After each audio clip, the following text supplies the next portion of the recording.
చేయాల్సింది ఏంది అని అంటే ప్రార్థన. ఏం చేయాలా? మనం చేయాల్సింది ఏంది? ప్రార్థన. ఏ పరిస్థితులు వచ్చినా. అయితే ఫ్రైడే రోజు అనుకుంటా నాకు పడుకుని కొంచెం మేలుకయింది. నేను అనుకుంటున్నా, అంటే నా ఆత్మ చెప్తుంది లేచి కొంచెం ప్రార్థన చేసుకో అని అనిపిస్తుంది. సో బాడీ ఏం చేస్తుంది, ఇంకా కొద్దిసేపు పడుకుందాం లెట్స్ సీ అని అట్లనే కొంచెం ఆ ఆలోచనలు ఉన్నా. And suddenly God has given a vision.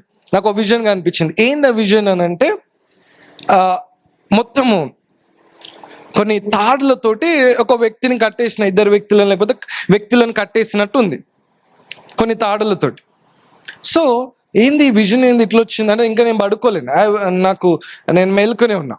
నేను అనుకున్నా, ప్రభువా వాట్ ఈస్ దిస్ అంటే ఏంది ఇట్లా విజన్ వచ్చింది, ఇట్లా మొత్తం ఊపిరి ఆడంటే చనిపోయిన వారు ఎట్లుంటారు, మీరు ఎప్పుడైనా చూసినా చనిపోయిన వారికి బట్ట కట్టి ఉంచారు. సో ఇప్పుడు ఎట్లుందనంటే నాకు అన్ని తాడ్లతో నుండి దెర్ ఈస్ నో ఊపిరి ఆడలేని పరిస్థితిలో ఉన్నాడు ఒక వ్యక్తి. నేను ఏం చేసిన అంటే వెంటనే లేచి ఐ బిగిన్ టు ప్రే. నేను ఏం చేస్తున్నా అంటే ప్రార్థన చేయడం ప్రారంభిస్తున్నా. సో నేను ప్రార్థన ప్రారంభించినప్పుడు గాడ్ హెస్ గివెన్ మళ్ళీ అదే విజన్ నాకు రావడం. సో ప్రార్థన చేస్తున్నప్పుడు ఏమవుతుందనంటే నేను ఎట్లయితే ప్రార్థన చేస్తున్నానో అట్లనే ఆ విజన్లో కట్టేసిబడి ఉన్న వ్యక్తులు ఊపిరి పీల్చుకోవడం నేను చూశాను. ఏం పీల్చుకోవడము? ఊపిరి పీల్చుకోవడం చూశాను. నేను ప్రార్థన చేస్తున్నాను, ఒక్కొక్క కట్లు విడిపోవడం చూస్తున్నాను. అయితే దేవుడు ఏం మాట్లాడుతున్నాడు అని అంటే the prayer is oxygens to lifes. ప్రార్థన ఏమై ఉన్నది అని అంటే ప్రతి ఒక్కరి జీవితంలో అది ఆక్సిజన్ అయి ఉన్నది, శ్వాస అయి ఉన్నది, రైట్? సో చాలా మంది ఆత్మీయంగానైనా కూడా భౌతికంగా అయినా కూడా నువ్వు ప్రార్థన చేస్తే కట్లు విప్పబడతాయి. అయితే నువ్వు ప్రార్థన చేస్తే నీ యొక్క ఆత్మకు ఆక్సిజన్ అందుతుంది. You understand? ఏం అందుతుంది? ఆక్సిజన్. అందరూ చాలా మంది ఆత్మీయ స్థితిలో ఊపిరి లేని వారిగా ఉన్నారు. ఏం లేకుండా ఊపిరి లేని వారిగా ఉన్నారు. అందుకే వారికి ఆత్మీయ సంబంధమైన ఏ విషయాలు కూడా త్వరగా గ్రహించలేకపోతున్నారు, లేకపోతే అర్థం చేసుకోలేకపోతున్నారు, లేకపోతే ఆత్మీయ విషయాలు వారి యొక్క దృష్టికి అవి గోచరముగా అనబడట్లేవు. అందుకే ప్రతిసారి భౌతికమైన విషయాలు, భౌతికమైన సంబంధమైన విషయాలు, భౌతికంగానే ఎక్కువ జీవించడము, భౌతికంగానే ఎక్కువ ఆలోచించడం అనేది చేస్తున్నాము. అర్థమైందా? ఎందుకు చెప్తున్నానంటే మీ అందరూ ఆత్మీయ జీవితము ఎక్కడ ఆధారపడి ఉన్నది అని అంటే యువర్ డెవోషనల్ లైఫ్, నీ యొక్క ప్రార్థన జీవితంలో ఆధారపడి ఉన్నది. అవును, మనందరికీ ప్రార్థన చేయకపోవడం అనిపించదు కొన్నిసార్లు. సో ఎందుకు అనిపించినప్పుడల్లా నువ్వు ఏం చేస్తున్నావు అని అంటే you are stopping oxygen to your spirit being. నీ ఆత్మకు ఆ ఆక్సిజన్ అందకుండా నువ్వు ఏం చేస్తున్నావు అని అంటే దాన్ని ఆపుతున్నావు. అర్థమవుతుందా? ఏం చేస్తున్నాం మనము? దాన్ని ఆపుతున్నాం. శిష్యులు ఎవ్వరు కూడా 5 రొట్టెలు 2 చేపలని విస్తారంగా పంచబడతాయి, విస్తారంగా అవుతాయని ఎవరు కూడా చూడలేదు, కానీ యేసు ప్రభు వారు చూశారు. ఎందుకంటే హీఈస్ ద స్పిరిట్ బీయింగ్. అందుకే ఆయన గురించి మాట్లాడుతున్నప్పుడు ఏమని ఉంటుంది అని అంటే ఆయన తరచుగా కొండ మీదకి వెళ్ళి ఏం చేస్తుండేనంట? ఏకాంతంగా వెళ్ళి ప్రార్థన చేస్తుండే.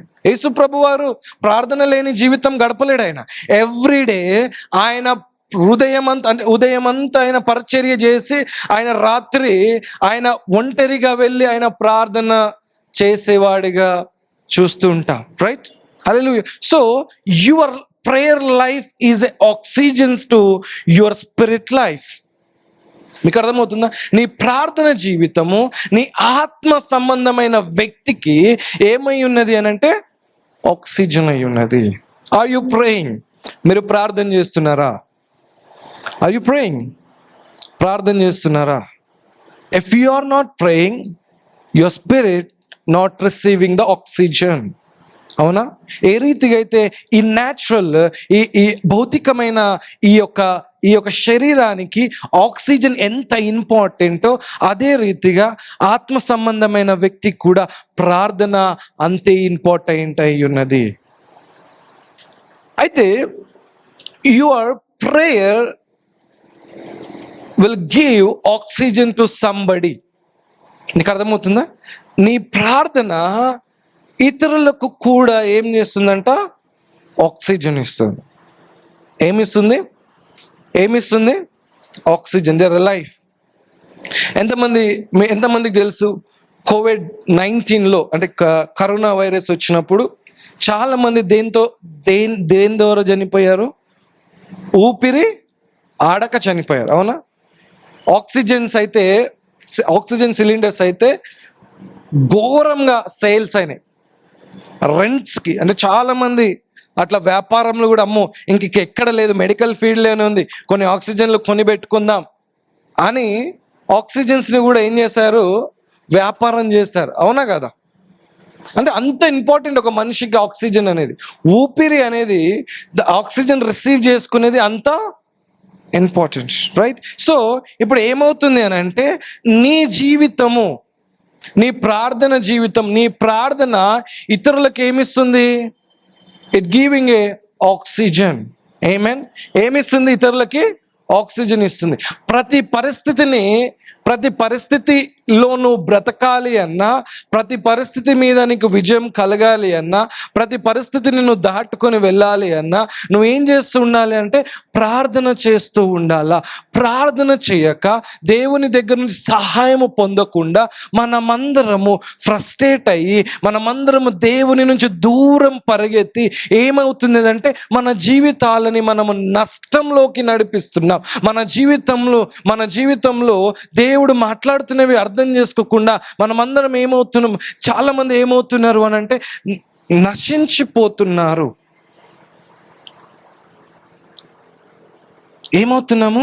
నశించిపోతున్నారు. సో నేనేం చెప్తున్నాను అని అంటే నువ్వు ఎవరైతే ఎవరి జీవితం అయితే బాగుండాలి అని అనుకుంటున్నావు, నీ అన్నదమ్ములదైనా, నీ అక్క చెల్లెలదైనా, నీ రక్త సంబంధికులదైనా, లేకపోతే నీ స్నేహితులదైనా, ఎవరిదైనా, what do you give the best somebody? నువ్వు ఏదైనా బెస్ట్ ఇస్తున్నావు ఎవరికన్నా అంటే అది prayer. Amen.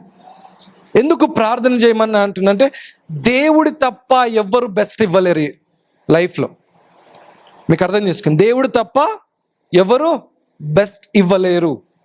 No one can give best, God alone. దేవుడు మాత్రమే. ఒకవేళ ఎవరన్నా నీకు ఇచ్చినా అపురూపకంగా ఇస్తారేమో. They want again back. వాళ్ళకి ఏం కావాలా? బ్యాక్ కావాలి. నీ దగ్గర డబ్బులు ఉన్నాయా, నీ పరిస్థితి బాగుందా లేదా అని ఎవ్వరు చూడరు. అన్నదమ్ములు కూడా చూడరు, రక్త సంబంధికులు ఎవ్వరు చూడరు. నేను ఇచ్చిన యు సెడ్ ఎ టైం, నువ్వు ఈ సమయం కన్నా ఇస్తా అన్నావు, నీ వల్ల నేను సమస్యలో పడదలుచుకోలేను, గివ్ ఇట్ టు బ్యాక్ అని ఏం చేస్తుంటే ఒత్తిడి చేద్దామని చూస్తాడు, అవును?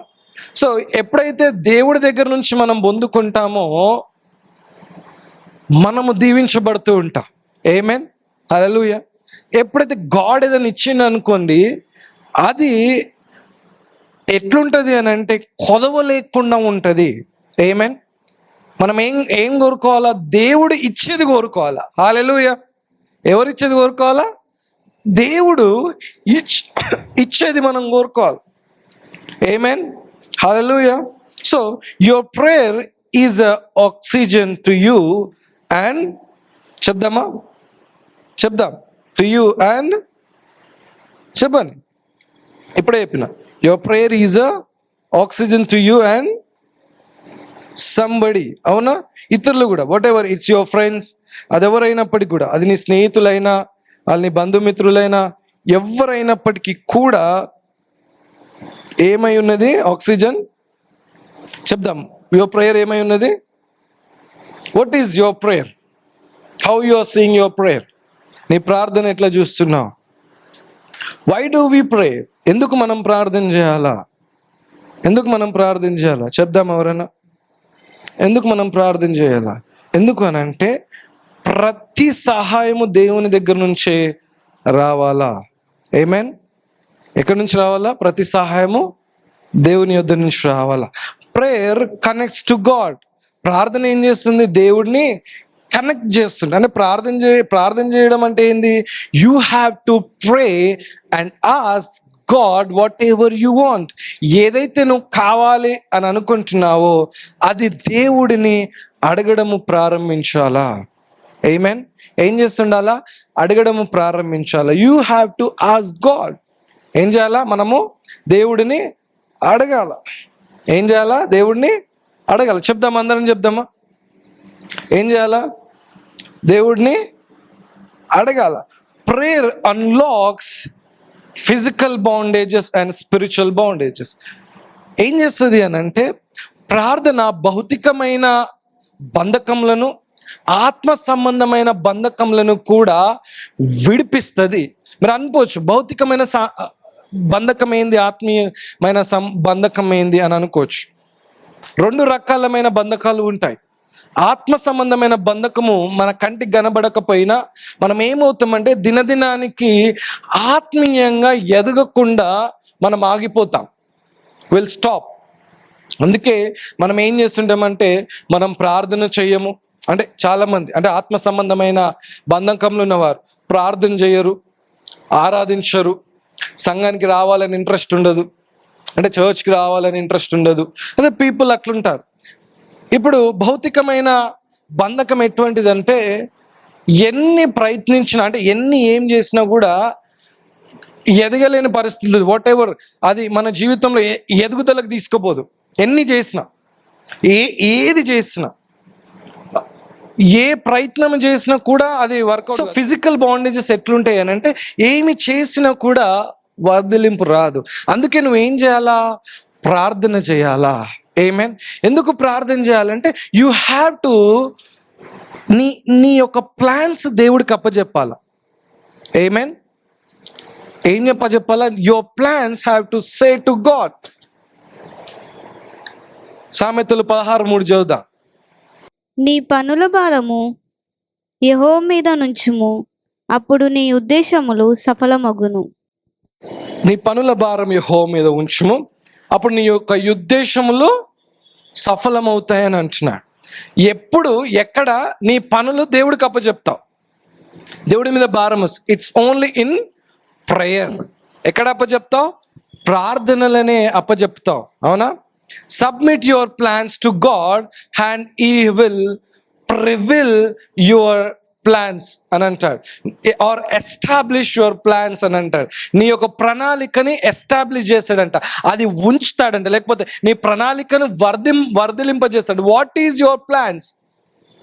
ప్రతి బిజినెస్కి, ప్రతి ఉద్యోగానికి, ప్రతి ఆటకి ఏమై ఉంటాయి? ఏం కావాలా? ప్లాన్స్ కావాలా. ఆమేన్. We need a plans. ప్రతి బిజినెస్కి, ప్రతి ఉద్యోగానికి, ప్రతి ఆటకి ఏం కావాలా? ప్లాన్స్ కావాలా. వితౌట్ ప్లాన్ ఏమవుతుంది అని అంటే, ప్రతిది కూడా నష్టపోతాము. అవునా?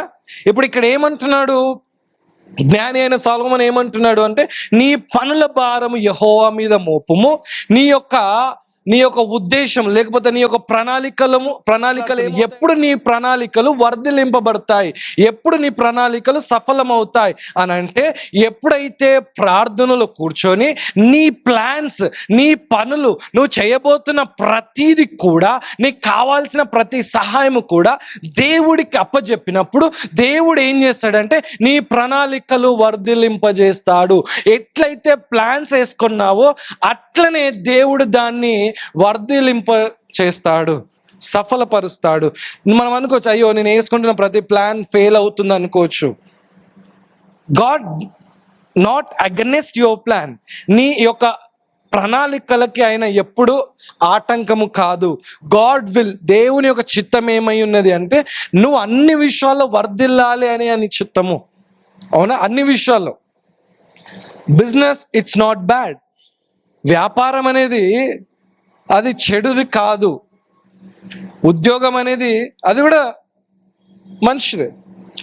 ఆట అనేది కూడా మంచిదే. ప్రతి ఆటలో గెలవాలి అని అనుకుంటున్న వారు ఉంటారు, ప్రతి బిజినెస్లో ఎదగాలి అని అనుకుంటుంటారు, ప్రతి పనిలో తలగా ఉండాలి అని అనుకుంటా. అవునా? ఎప్పుడు సఫలమవుతాయి? అయితే నీ యొక్క ఆత్మీయ జీవితానికి, నీ భౌతిక జీవితానికి నువ్వు ప్రార్థన అనే ఊపిరిని అందజేస్తూ ఉండాలా. ఆమేన్. ఫస్ట్ ఆఫ్ ఆల్ నీ యొక్క ఆత్మీయమైన, ఆత్మానుసారమైన ఆత్మీయుడు ఏం కావాలి అంటే ఊపిరి పీల్చుకోవడం జరగాల. ఆత్మానుసారమైన వచ్చిన ప్రతి ప్రణాళిక వర్ధిలింపబడుతుంది. ఆమేన్. భౌతికంగా వచ్చిన ప్రణాళికల కంటే ఆత్మానుసారంగా వచ్చిన ప్రణాళికలు వర్ధిలింపబడతాయి. నువ్వు రెండు బంధకముల నుంచి నువ్వు విడిపింపబడాలి అని అంటే నీ జీవితంలో ఎప్పుడు కూడా ప్రార్థన లేకుండా, ప్రార్థన వదిలి, ప్రార్థన కాదనుకొని బ్రతుకుతే ఆ మూమెంట్ నీ యొక్క ఆత్మ సంబంధమైన వ్యక్తి నీలో నివసిస్తున్న అంటే నిన్ను నీవు ఊపిరిని పొందుకోలేకపోతున్నావు. రైట్? హల్లెలూయా. ఫిలిప్పీలకు రాసిన పత్రిక 4:6 చదువుదాం. దేనిని గూర్చి చింతింపకుడి, గాని ప్రతి విషయంలో ప్రార్థన విజ్ఞాపముల చేత కృతజ్ఞతాపూర్వకముగా మీ విన్నపములు దేవునికి తెలియజేయండి. చూడండి ఇక్కడ ఏమంటున్నారు, దేని గురించి కూడా చింతించకండి. ప్రార్థన అనే మాట అక్కడ మనం చూస్తుంటాం. ఎట్లా అంట, మీ యొక్క అవసరతలు ఎట్లా తెలియజేయమంటున్నాడు? ప్రార్థన, విజ్ఞాపన, కృతజ్ఞతాస్తుతుల చేత మీ యొక్క అక్కర్లు, మీకు అక్కర్లు తెలియజేయండి అనే మాట మాట్లాడుతున్నాడు. ఎప్పుడు చింతించకుండా ఉంటావు అని అంటే నీ అక్కర్లు దేవుడికి అప్పజెప్పినప్పుడు చింతించకుండా ఉంటాము. ఆమేన్. మన జీవితంలో బాగా చింతించడానికి, మన జీవితంలో బాగా ఏదైతే మనం చేయకూడదు, ఏదైతే మనం అరే ఇది కాలేదు, దొరకట్లేదని ఎప్పుడైతే వరి అవుతుంటామో దానికి కారణం ఏంది అని అంటే అక్కడ ప్రార్థన లేదు కనుక మనం వరి అవుతున్నాం. రైట్? మనం అందుకే చింతిస్తున్నాం. అయితే ఎప్పుడు ఈ చింతను దాటుకొని బ్రతుకుతాము అని అంటే ప్రార్థన అనే ఈ ఊపిరిని నువ్వు అందజేస్తూ ఉండాలా. మనం ఎంతమంది ప్రార్థన చేస్తున్నాం ఇక్కడ? హల్లెలూయా. Begin to pray, begin to pray, begin to pray. ప్రార్థన చేయడానికి ప్రారంభించు ప్రార్థన చేయడానికి. ఆమేన్. హల్లెలూయా. Prayer brings success to your life. ప్రార్థన ఏం చేస్తుంది అంటే ఎదుగుదలను తీసుకొని వస్తుంటుంది నీ జీవితంలో. No one can bring success into your life. నీ జీవితంలో ఎవ్వరు కూడా నిన్ను ఎదగడానికి రారు, అంటే నేను ఎదిగించడానికి రారు. అవునా? అర్థమవుతుందా? No one can support, but unless you pray God will send and good people into you and right people into your life. So ఆటోమేటిక్గా నువ్వు ఎదగడము ప్రారంభిస్తావు.